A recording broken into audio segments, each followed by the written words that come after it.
Isiaka Ouattara, surnommé Ouattao, naît en 1967 à Doropo, dans le nord-est de la Côte d'Ivoire.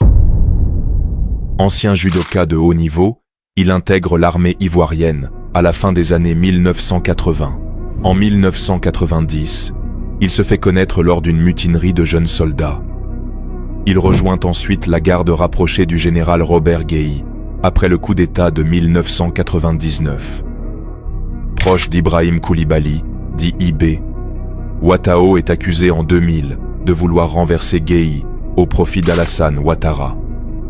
Arrêté et torturé, il s'évade et s'exile au Burkina Faso, où il retrouve IB et Guillaume Soro.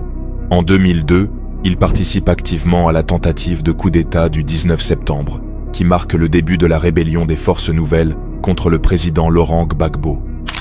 Ouattao devient l'un des chefs militaires de cette rébellion, tandis qu'IB, initialement allié, devient un rival. En 2004, des affrontements éclatent entre les factions de Ouattao et d'IB, exacerbant les divisions au sein de la rébellion.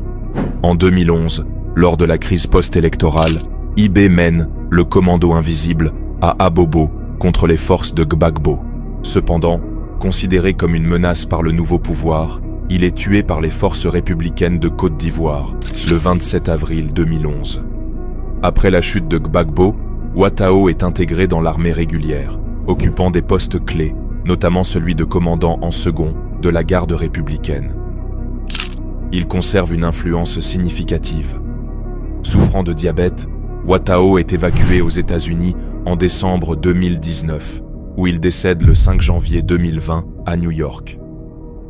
Ouattao reste une figure marquante de l'histoire militaire ivoirienne, symbole des complexités et des rivalités qui ont façonné le pays.